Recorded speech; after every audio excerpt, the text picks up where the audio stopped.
Welcome to the At the Coalface podcast with your host, Jason Greenwood. This podcast is all about what it's really like in the trenches of digital and e-commerce.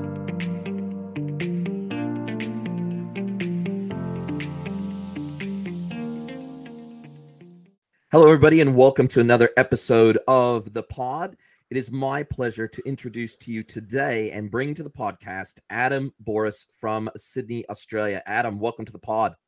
Hi, mate. Thanks so much for having me. I'm pumped to be here. It's my pleasure, mate. And I was really looking forward to this because, look, your family's pretty famous in the entrepreneurial world in Australia.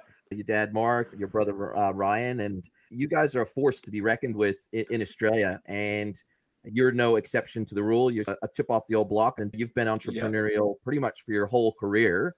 And you had Nice Ties finished last. You Be Inspired Kitchens, and now you've got Snatchit.shop.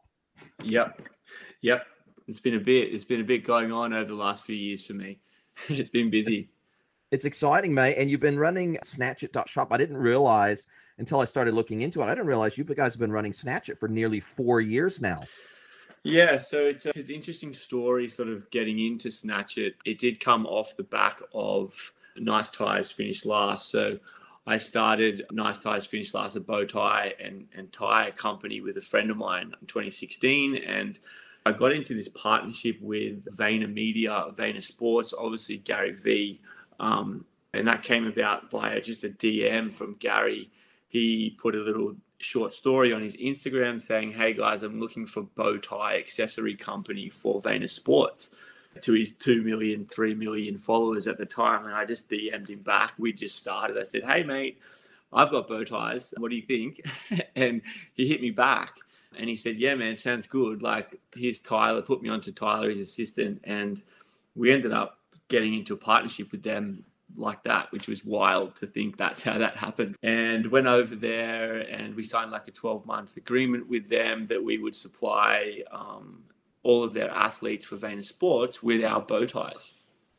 And so I made a couple of custom-made bow ties for some of the guys that were graduating. They were draft picks and a couple of the existing guys, and flew over there and like hand delivered them to them, went to the office, met Gary and the crew, and it was like really exciting straight out of the gate to have that experience with them. And Snatchit was born on the back of that experience, being that those, call them obviously influencers or people of influences in the sporting world, were now creating content with our product and our brand and distributing it through all their social channels. And this was back in 2017.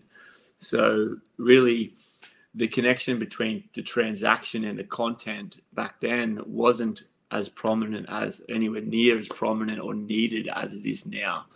And at that point, these guys were posting content to their socials and like we're getting no sales through it. And it was using the VaynerMedia engine and all of their support along the way to try to drive these sales for our products through these influencers and these athletes. And because they had commission deals in them for the athletes to make an extra percentage on the sales that would come through and all these normal things, and just nothing happened. And at that point, I was like really diving deep into why. I like to really think of the granular problem when I'm trying to solve a problem, and it's why is there no sales happening? And there could be lots of other reasons, but the main reason was there was simply no transaction method. There was no ability to transact quickly for the customer from the content at the time. And that's where Snatchit was born back then. It's a beautiful thing to scratch an itch, isn't it? And it's funny you mentioned Gary.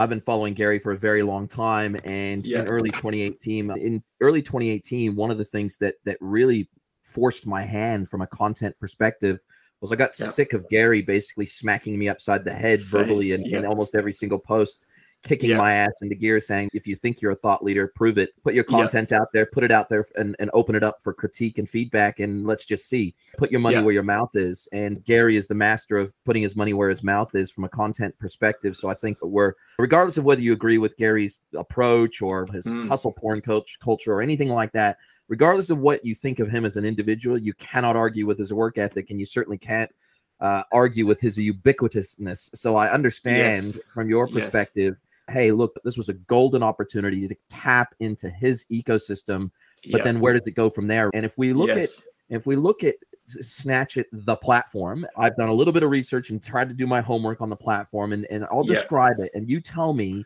how close I get to what it is and how it works. So awesome. It's an all-in-one influencer marketing platform. It's a SaaS product, SaaS-based product. It's an app-based product. And it has two sort of sides to it. It's got the retailer component and it's got the influencer component. And retailers, at the moment, you only integrate with Shopify, but you can custom integrate with other platforms. But from an e-commerce perspective, your native integration is with Shopify. So if you're a merchant on the Shopify platform, you can connect your catalog, your Shopify catalog, directly to Snatchit. And then if you're an influencer, you can effectively almost like shop through the Snatchit app, but you're not shopping for products to purchase. You're almost shopping for products that you can represent. And then you can push those products via unique influencer marketing referral link. You can push that into your social channels. And then if any sales come through that, then you effectively get a commission on those sales by using your custom link. So it's a marketplace. It's a platform. It's a marketplace that allows merchants to connect with influencers and vice versa. It provides all the plumbing. It provides the technology. It provides the visuals. It provides the links and the tracking and the referral codes. Yes. No, that's it. You nailed it. Like you seem to always nail when I listen to your podcast and you break down the way that things are. But that's essentially correct. Yes. We have a product hub essentially that we can connect Shopify at the moment. We can do custom integrations like we're doing with some other big brands. Magento and all of those platforms are available to very easily connect the e-commerce part of the product inventory part to the platform. Something that's really key to that is the simplicity of it. Now, all you need to do is log into essentially connect your Shopify by putting your username and your password in. A lot of these other platforms out there, you have to essentially create these private apps inside the back of your own Shopify. You have to click on things that you're allowed to access, and it's very manual for the retailer to do that, and sometimes frustrating. We really simplified that because we wanted to build it for scale, so that it was simply put your username and your password in, and we will pull all of the catalogs and everything that we know that you need instantly into the platform. So that's really key. And then we allow the retailer to set a per product commission on all of the products that are on their catalog. And we allow them to change what products they want influencers to be able to use and what ones they don't want people to be able to use. And then essentially the influencer, then we board the influencer. And the influencer, we look at it two ways. In the beginning, and I'm always wanting to be open and transparent about the problems that we faced in the beginning. And it was like, we can board the influencer, no worries, but do they have the product, right? The influencer is not going to buy the product, but they're not going to buy the product and then go and create content around it. That's just not how they work. They get gifted products from retailers, or they've got existing content with existing products. So we had to look at what retailers and what influencers. We had to be very specific about how we boarded them. So we would board a brand, for example, let's just say, who's a good one? Let's just say we're communicating with Q Clothing at the moment about bringing them onto the platform. So we would look at all the influencers that Q already has and all the content that already have content, and then we would go after those influencers because they don't need to physically buy the product or get the product. They've already got content with that product in it, so they can start using the platform straight away. Does that make sense? Makes perfect sense. And if we look at some of the more technical side of the platform, I know I'm familiar with Tribe Influence out of Australia as well, and some of these other influencer marketing platforms that really are designed to facilitate the creation of a brief by a brand and then being able to effectively farm that out to an influencer group. And then effectively it can be, the influencers can provide a quote or a suggestion, or they can almost negotiate back and forth around the type of content to be created around a specific campaign on behalf of that brand. And therefore the creative can be shared across the platform. It can be negotiated. It can be signed off. There's a whole sort of, I guess, publication process that a lot of these influencer marketing platforms use that platform for. And then they also can handle, in almost a fiduciary way, they can handle the influencer payments via the platform as well. Now, do you guys get into that level of depth with that influencer engagement model? Or is it really you're there to provide the catalog, the links, and the plumbing, and then they would negotiate the briefing and the approval of the creative, et cetera, directly between the brand and the influencer? Yes. So we don't look at it like our tribe look at it, for example, with the retailer creates this campaign. From the retailers that we've spoken to and the ones that we have on the platform, they want the influencer to do this for them without needing to go through this big campaign process. The retailers want the influencer to find their products, love their products, or they've previously communicated with the influencer via DMs on Instagram, or they've done campaigns with them before, and they want to simply allow the influencer to continue to benefit from the content they've already created with the brand. So, for example, let's just say someone's done a influencer shoot with a brand and an influencer. They've made all this great content. Now the influencer is going to start to post the content the way they normally would. I think it's good for the influencer for them to be able to continually to earn revenue from that content by just posting it out to their existing platforms via this link that we allow them to create. In the beginning, we thought we need to do these campaigns, we need to do this, and we didn't want to get too close to tribe in the beginning. So I really tried to look at it like all these campaigns are being created. Let's allow the influencer to keep making money continuously from those campaigns by just creating new content, creating new links.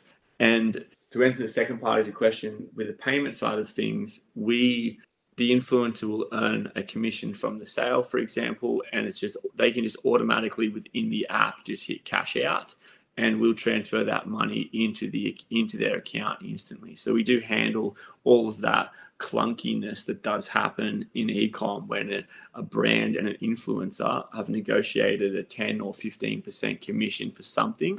There's no tallying up your monthly report sheet from Shopify and then sending them the money that's left over. We do it instantly for them.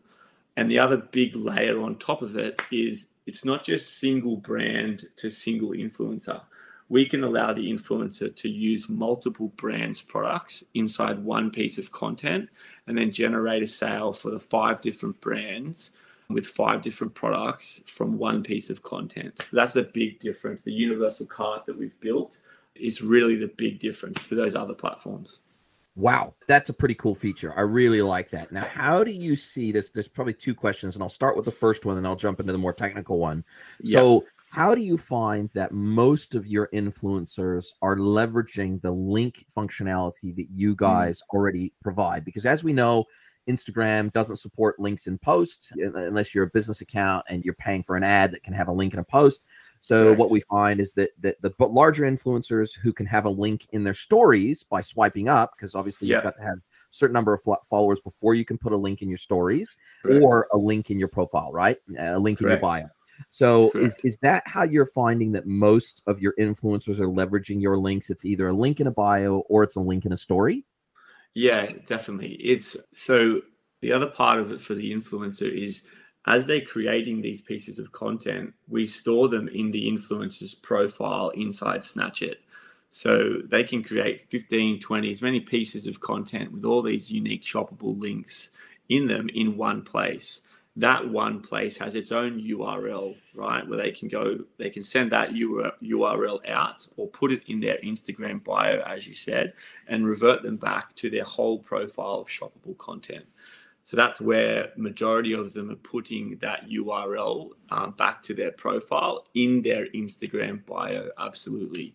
And then the individual pieces of content, they're putting those links in the short story swipe up or in the DM, because a lot of influencers get hundreds and hundreds of questions all the time about the things that they're wearing after the post has gone out. People will continually hound these influencers. Hey, where is this? Where is this? They can just quickly send them that link in a DM and it's straight to their piece of content that they're referring to. We find that works really well. And obviously, as all of these other platforms emerge out of the ground, that the influencers, because we made it a URL-based platform so that the customer doesn't need an app to do it, wherever the URL can go, the transaction can happen. Wow, amazing. And you're almost like a link tree in a way, or somebody who's already using Linktree can have a shop link in their link tree as one of their links, and that shop link could be your link. So that one single master link could go in their link tree as an influencer, and then when somebody wants to shop their styles, they click on that and boom, it takes them to all of the product options that they're promoting at that time. Correct, yes. Wow. Yes. That's amazing. And so you guys have your own checkout as well. So when the customer goes to that link on your app and they open up that link and they see all those products that the influencer was promoting and they love it, can they actually, because you said that an influencer can have deals with multiple brands, and all those unique links will be sitting inside their profile and fulfilling that sort of marketplace side of the functionality. It sounds like the end consumer can add 3 or 4 items to their cart in your platform, check out, and then effectively those payments or those orders get injected into those Shopify platforms via API, and those unique orders get created with the customer's shipping details and everything else. And then, of course, the payments get distributed by you to those, because effectively you're buying through those Shopify stores on behalf of the end consumer. And so you're providing a unified checkout through your platform is what it sounds like. Yes, correct. That's exactly right. So we use Stripe Connect to do a lot of the heavy lifting for us. But essentially, yes, it's a really big part of our strength is our technology stack that we have, and the ability for the multi-brand checkout to happen from any link anywhere on the internet is what we believe needs to happen, because it's convenient and it just makes sense, right? If you love 2 things in one piece of content, then you need to be able to buy both things straight away, because that's valuable for both of those retailers to have that ability to execute on that sale like that. And yes, we then send the shipping information back to the retailers. We send their money back to the retailers, less our commission and the influencers' commission, and everything goes through their Shopify as normal. And they don't even have a Snatchit dashboard, a Snatchit like a seller center, for example. There isn't one of them. It goes directly through their Shopify, so they don't have to do anything different than they're already doing. Now, the billing address and the billing email and the account email on that order with that Shopify store is your email address, though. It's your billing address. It's just the shipping address is the end consumer's address. Is that correct? No, it's all the customer's address, all of the customer's information, and then all it says is that the sales come from Snatchit.shop's platform.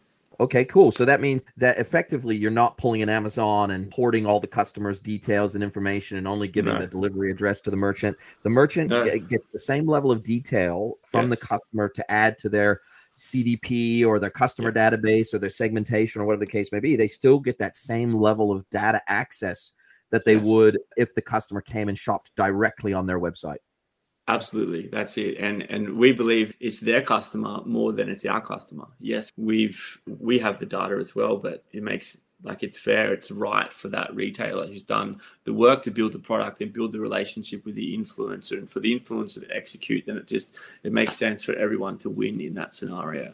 Totally. And do you find that obviously you're built on the concept of influencers and influencer links and a specific, almost like a subcatalog curated by that particular influencer, but do you expect at some point, or is the functionality already there? Because I've never used the platform, so I have to make some assumptions here, but do you see a future in which the end consumer would come back and shop directly on your platform without following an influencer link, because they know that your platform almost just by definition already has a pre-curated range of products from a specific range of retailers, and it might be a collection that they just love anyway, just because of the nature of the way that merchants engage with you? Yes, absolutely. Look, we believe, obviously, we want that end consumer to shop from us directly. We want them to come to the app itself. Actually has a market. When you download the actual app, as a consumer, it has a marketplace through it. So you can shop all the brands. You can even go and find the influencers. You could add products from a brand, products from an influencer into this big cart and check out. And I think it's a really cool shopping experience. And then on the back of that, then that customer, then we create a ghost profile for them, and those products that they had just purchased will go into their own profile for them to be able to influence and create content with, so that their friends and family, if they're wanting, when they understand the platform and the depth of it, the ability to make money from it, those end customers can then become influencers and start to earn money from it, and then just goes on and on. The big goal is that the end consumer is the one that's creating the piece of content and texting it to their friend and texting it when they're out for dinner, because that's where those really unique, authentic, trust relationships in purchasing happen, is friend to friend and peer to peer. So we want to make it really easy for those people to make some commission along the way when that happens. Wow. So it's almost like a multi-level, network marketing platform for micro influencers as well, and consumers. So there is an element of that micro influencer virality, where if somebody loves a product and they love the experience and they love the UX that you're providing to them, and it just seamlessly, everything gets delivered by the merchants that you curate and work with, then obviously they're going to want to share that with their friends. And all of a sudden now their shopping becomes cheaper for them, effectively, because they're being incentivized to share their experience with others. Correct. Yes. That's the end goal. Yes. Awesome concept. I really love it. Now, obviously, I'm guessing that are there any other similar, there's Tribe Influence and there's other platforms that do elements of what you do. But as far as I'm aware, you're the only platform out there that does this in this way in the market. You feel very unique. You feel very blue ocean. This feels very creative in its application and the way that you guys are looking to build it. Obviously, Australia is like the #1 marketplace country in the world right now. So it makes sense that you would build it out as a two-sided marketplace, and you're effectively the plumbing or the facilitator in the middle. And that makes perfect sense. And we've obviously got a lot of great iconic Aussie companies that have built out that two-sided marketplace around connecting buyers with sellers, right? We even look at Afterpay, and they've effectively turned their network of consumers and their network of vendors into a marketplace. This model is a very well-trodden, I guess, pathway to marketplace success. And you, at the end of the day, it's like a chessboard. You got to move all these pieces of the supply side and the demand side. You got to move them forward together. Otherwise, the marketplace ceases to operate properly. And by working with, it's kind of almost a three-pronged approach here. You have to have enough merchants on the platform for influencers to want to be part of the network. Then you got to have enough influencers on the platform to be able to publicize the products from those merchants. And then you ultimately have to have enough end consumers to make it worthwhile for both the influencers and the brand. So you instead of just a pure two-sided marketplace, you've almost got a three-sided marketplace that you're helping to manage. Yeah, look, and we started building it back in 2017, early 2017, and we went to all the big brands and we spoke to them to get their feedback early on, and we launched the product properly, I would say about 9 months ago, about 9 to 12 months ago. So it's still relatively early, but where I see the competition, well, I know that 21 Buttons is a UK influencer platform that was just acquired recently by a company called People, which is an Eastern European platform that purchased them for an undisclosed amount. But 21 Buttons did a very similar thing, and it was an all-in-app experience. You needed to download the app as a consumer to be able to do the thing that the platform wants you to do, which I don't think is the best way to do it, but they did have success over a long period of time. So 21 Buttons, obviously there's To Know It, which I'm sure you're aware of, and there's Depop doing something similar. They've obviously been acquired by Etsy, and I don't think Tribe and those places really come close to what we're doing from a technical standpoint, because they're more about campaign relations. And I think for us, what we've seen is that having the three-sided marketplace is actually like it's a challenge. And with Instagram obviously doing what they're doing, they're going to enable this very soon. We're aware of that. And then there's TikTok, it'll all happen. As soon as Instagram does it properly, it'll all happen. And that's obviously Carted, the great, exciting news around Carted and everything that's going to be. So there's a lot happening in the space. It is a bit nerve-wracking at times to keep going, but we're boarding new brands each week. But we think that and this will be interesting to look back on this podcast, but we're in a position now where we feel that our strength that we have is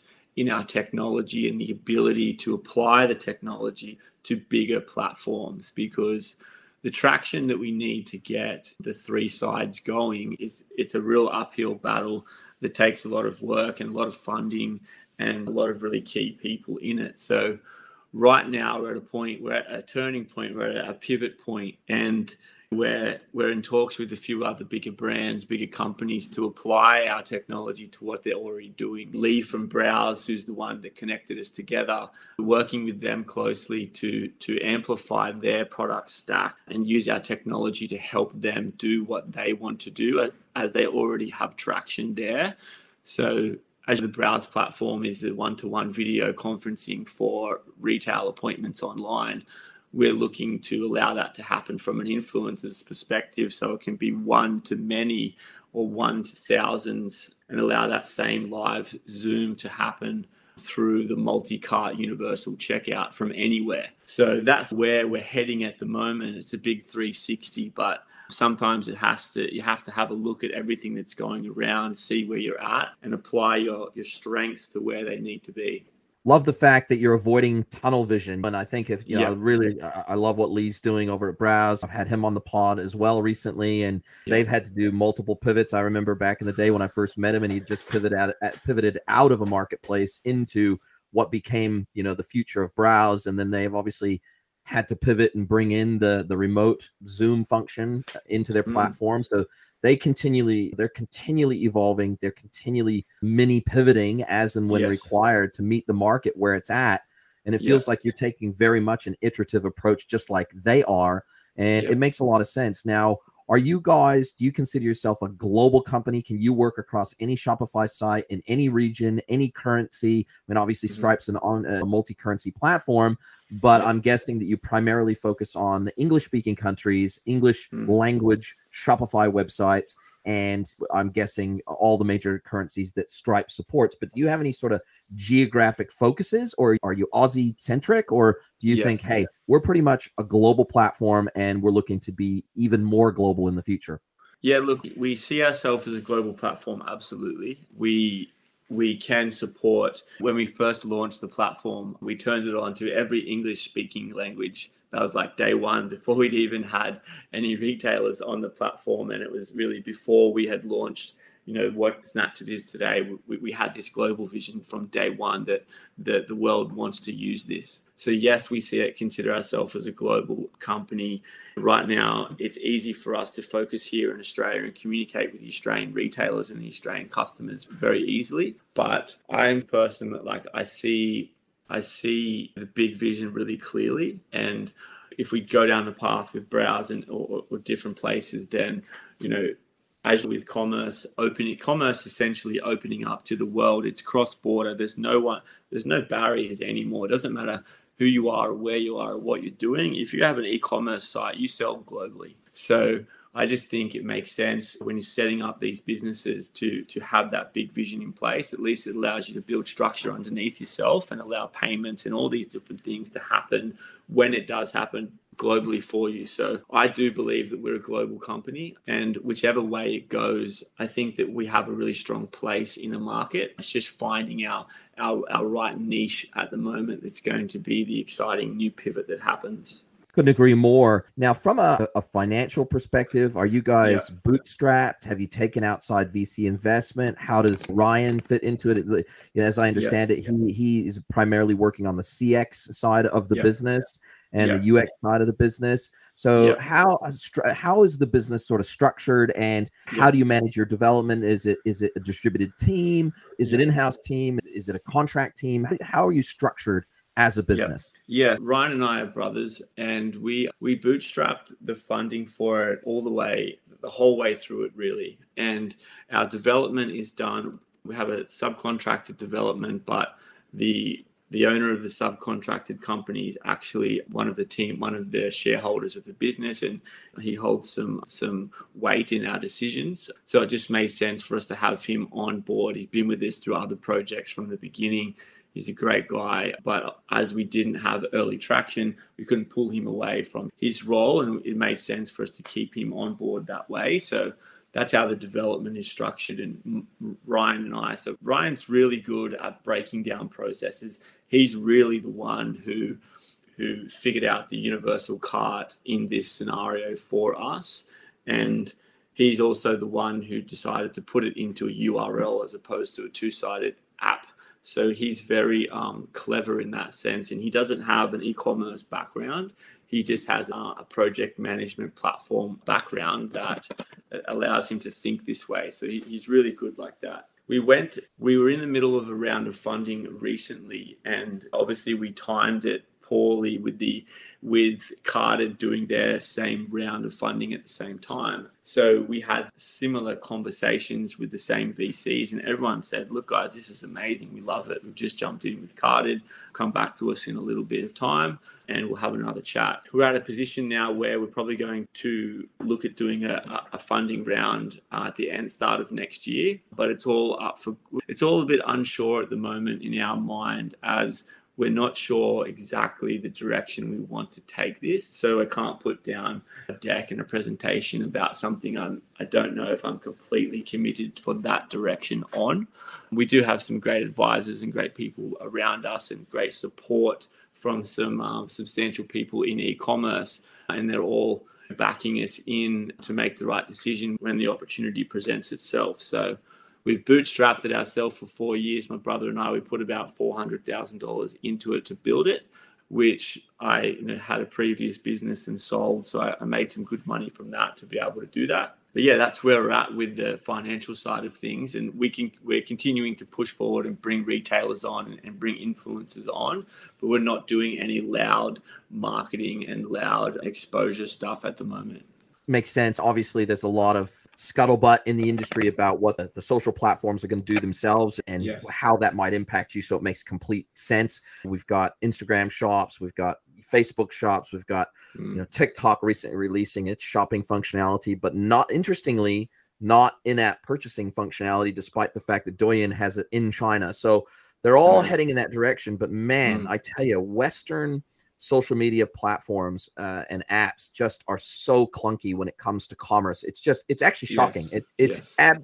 I find it absolutely shocking that Chinese apps and social media apps and super apps have had in-app purchasing for years, for literally years and years and years. And they've had virtually frictionless shopping and connections with influencers and the like within their platforms for years. And yet in the West, Facebook can't seem to get their act together globally to make this happen in the app. And so there's friction everywhere in social media commerce at the moment. And it's super, super painful. It's super painful for the consumer, super painful for the brands. It's super painful for the influencers. It's basically, there's just pain everywhere and friction everywhere. So you guys really are attacking this at all of the vectors where that friction and pain happens. And you're trying to remove as much of that pain and as much of that friction as possible. And then, as you say, if you can create these strategic partnerships with platforms like Browse and maybe even Hero, which obviously has been acquired by Klarna, but that feels like a very natural fit for you guys as well, where, again, that sort of hybrid phygital experience that Hero has created, you would plug very seamlessly into that. As long as the merchant was a Shopify merchant, it feels like an absolute no-brainer that you'd plug into all of those sort of customer service concierge tech type platforms. Yes, absolutely. And as I said before, if they have the traction and they're trying to do something that's clunky and sucks, because as you said, so much of it sucks, we can make it so much easier for the customers on the other side and allow the influencer to essentially act as a retailer really easily. I think it's going to be really interesting how a lot of these players go down the influencer path and how they allow the retailer to set the commission, or if the platform itself sets the commission, how they're going to handle universal cart from anywhere. I think it's a really exciting space, and I totally agree. I look at the Chinese apps and I spend time in that space, and I just get frustrated that they have these clean experiences and this incredible, purchasing journey that they go through. It's not even a journey. It just happens without even trying to make it happen. You're looking at it, you want to buy it, and it's bought and it's done. Whereas we really have to put like thought into buying the thing and how we go down that process. I think there's so much room in e-commerce here in Australia and definitely in the US where that can be fixed, and we can fix it for a lot of these big platforms. Great to hear, and I definitely feel that there's lots of blue ocean space for you guys to attack, no question. Now, changing tack for just a minute, your dad, obviously famous Aussie entrepreneur. He's a pretty loud voice, pretty proud Aussie boy, and he's done some great things. He's got mentored. He's got his awesome podcast. And how much speaking for you and your brother, how much of your father's, I guess, influence or DNA or sort of entrepreneur mindset do you think came from your dad versus maybe your mom or other influences in the family or just the market in general? How did you, I guess, when we look at your experiences growing up and being surrounded by that concept of entrepreneurship, how much did that influence all of the things you've done from this perspective? Yeah, Mark's actually my uncle, not my dad, but he... Oh, sorry, I thought he was your dad. Sorry about that. No, it's okay. But look, Mark's always been... He's one of those guys that he walks into a family barbecue and you just feel the presence that he has. And I remember very clearly a few years back, maybe about 10 years back, he came to a family function. And this was before I'd really dived into wanting to build businesses and become something. And he walked into this barbecue and I just felt this energy from him that I hadn't felt because I hadn't consciously be trying to understand where I wanted to go in my life. And I just thought that day, I'm like, I really want to feel what he feels. I really want to understand what he feels. And he felt like he was free and he was confident and he didn't have any worries. So obviously he has lots of worries and lots of stress with everything he does. But Mark's always been someone that I've looked up to. I love his honesty. I love his... He is what he is, whether he's like how he is on the Mentor the other day on his Instagram, having a shoey for one of the beer companies that a friend of his sent him beer for, or if he's really getting granular and talking deep business tactics with the entrepreneurs. He's exactly how he is. And I just really look up to him, and he's always been this person that he gives everyone his time when he's around. And look, when I was growing up, I didn't want to own businesses. I wasn't like having the lemonade stand when I was 5 years old out front. I used to surf and I played a lot of rugby league, semi-professional rugby league for a while. And it wasn't really until I was 23, 24 that I just decided that I'm going to start to make my own money and start to build businesses. And for 7 years, I built a joinery business, a joinery design company that I started and sold only very recently. And that was my start into it. And then I flew over to LA and had a conference with Ty Lopez, the big American social media giant, and had a chat with him. I went to dinner with him and a small group of people. And I could just see the way these people move through life. And I just got attached to it and I just wanted it. And I started building businesses on the back of that. And some have been really good. And I've made some mistakes along the way, which I wear on my sleeve, which is really a big part of it. But I keep going forward. I'm really excited about what the future holds for Australian business, for e-commerce. And I take it one day at a time. I just work really hard and I'm okay with mistakes. And I'm excited about what's coming. Couldn't have said it better, mate. I'm really impressed with that approach to life. It feels like you're winning. And even when you're losing, it's not a loss. You can never stop someone who doesn't stop. And that's the whole point, right? Is that we keep grinding on as entrepreneurs. And I've got obviously my own startup, and I know, and I've had my own e-commerce pure play before. And so I very much resonate, I guess, with what you're saying around this concept. As we as entrepreneurs, it feels like we're gluttons for punishment, really, because at the end of the day, it's a whole lot of risk. It's a whole lot of stress. It's a whole lot of hard work. And absolutely no guarantees of success. So the longer we stay at it and the harder we work and the more effort we put in, the greater the likelihood of success. And I guess it's that concept of being the master of your own destiny that's really attractive to us as entrepreneurs. And it doesn't mean that we're always going to win, but it means that we're always going to learn and we're going to stick at it until we figure out a way to make things work. And I think that's really what separates us from people that need to be in a secure job and a secure role. And there's nothing wrong with that. We need people in the market that want to do that, that want to help entrepreneurs and business people to build their businesses, because we can't it'd be difficult for every single person on the planet to be an entrepreneur, because we would never have any support for doing what we're doing, and we wouldn't be able to build a team behind us to help us achieve those visions. But it's super exciting what you're doing there. And if you were to look out into the future now, you've talked a little bit about, hey, you guys are really keeping a very close eye on market developments, and you guys will continue to pivot and adjust and adapt as and when required to continue to make sure that your product is as market relevant as it can possibly be. But is there anything on the near-term horizon, say in the next 6 months, that you go, we're going to add this to the platform in the next 6 months, and we recognize this gap, and we think this is going to make our platform 10x better. We think it's going to improve the UX dramatically. What are the kinds of things you're seeing right now that, hey, we'd love to do this with our platform? Yeah, the immediate thing in the near future is this connection that we are communicating with Bouris on. We're looking at, I know that you know what they do, and we're looking to really amplify their platform so that they can create these experiences globally that Lee and Shane have in mind for their customers and what they see the future to be.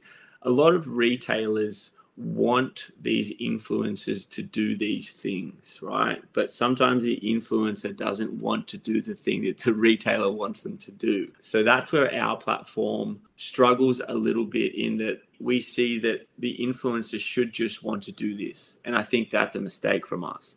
So applying that to Bouris' technology platform so that they can enable their retailers to organize these sessions for their influencers, I think is going to be a huge part. I don't know what's going to happen with Snatchit as it is now, as we had dreamed it to be, but the near future for us looks like something to do with Bouris, something to do with Hero potentially, and me finding a few other platforms to reach out to see how I can fix their problems. That's what the future looks like for us. Very exciting. Now, what would be, as we come to the end of our time together, what if you could give one piece of advice to some entrepreneurs out there that are looking at developing an app, they're scratching an itch, they're seeing a gap, they're arriving at this place where you guys were 9 months ago or a year ago, 4 years ago, where you guys go, man, if nobody else is going to do it, screw it. We're going to do it ourselves. And we're going to plug that gap, and we're going to scratch that itch. If there's an entrepreneur out there that's considering doing that and they see a gap, what would be your seminal piece of advice for them based on your experience? And then how do people get a hold of you, or how do you want people to get a hold of you? Well, what I would do based off what we did in the beginning, what I think we didn't do correctly, which I think that everyone else could learn from, is we built something that we thought people wanted. We built something, and we had lots of versions of it in the beginning, but we built things that were incredible, that had people love the idea of them, and we went and spoke to people about them. But actually testing your product and testing your service, whatever it is, in the real market before you go anywhere with expensive development costs is such an important thing. I know it's so basic, but it's really easy to say, okay, I think that e-commerce needs to do this. Let's go and build it, and let's make a really big noise about it. But if the people that are actually using it, the brands, the influencers, whoever it is, if they don't want to use it, then you're going to waste a whole lot of money and a whole lot of time. My advice is to spend as little money as possible presenting the idea on paper. Take it and then show it to the people that you think are your customers and get their feedback before you spend $1. That is like a really key thing when you're building technology, as I'm sure that you'll attest to. That is really important. And the other side of it is take their feedback with a grain, take their feedback and deeply listen to it. Continue to listen to your instincts around it, but you have to listen to that feedback early on and just keep doing those loops that cost you no money, just a really nice presentation until you get it right. That's what really would be key if I was starting something again. And where can you find me? I'm on LinkedIn, Adam Bouris. I'm on there a lot. And I'm running a perfume brand at the same time, whoiselijah.com.au. So that's something else I'm doing on the side as long as this. So yeah, find me on LinkedIn, and I'm really pumped to continue to talk to people like yourself. I love having my finger on the pulse about everything that's going on And yeah, I'm excited for a new future for e-commerce in Australia. Boom, mic drop moment. Absolutely love it. And if we just go back to that piece of advice that you gave around trialing in a low cost, low risk way what you're thinking of doing and getting that out to market for some feedback as quickly as possible, would you advocate for doing something like a rapid prototyping or something in Figma or in Vision or something like that can actually show some of the potential interactions of what you're going to build before actually writing any code behind that? Even in a low code or no code way, you're still having to do some element of development. Whereas obviously if you just create the interaction layer and the designs in something like Figma, then it allows people to get a real true sense and flavor of what that interface is going to look and feel like without actually having to write any underlying code. Is that the kind of thing you recommend? Yes, absolutely. I think give them as much of the experience as you possibly can without going too deep into 3-month build times, 4-month build times and costs. I think you'll always want to get that reaction from someone's face, that reaction you get when they have that aha moment, when they try something new that instantly resonates with who they are. If you can get that to happen at low cost and keep pushing towards until you get that moment at low cost, then that's absolutely the way to go. Perfectly said. Adam, it's been an absolute pleasure having you on the pod. I've really enjoyed it. I hope you've enjoyed it too. And I'm going to be watching you very closely from the sidelines and cheering you guys on. I think you're doing some really cool stuff at Snatchit. And for anybody that wants to find out more about Snatchit, they can go to Snatchit, SNATCHIT.shop. And they can learn everything about the Snatchit platform and look to potentially start working with you guys. So thanks for coming on the pod, and we'll chat again soon, mate. Awesome, mate. Thanks so much. It's really great to talk to you. Thanks for listening to the At the Coalface podcast. If you want more At the Coalface, you can subscribe to our premium e-commerce and digital newsletter, At the Coalface Digest.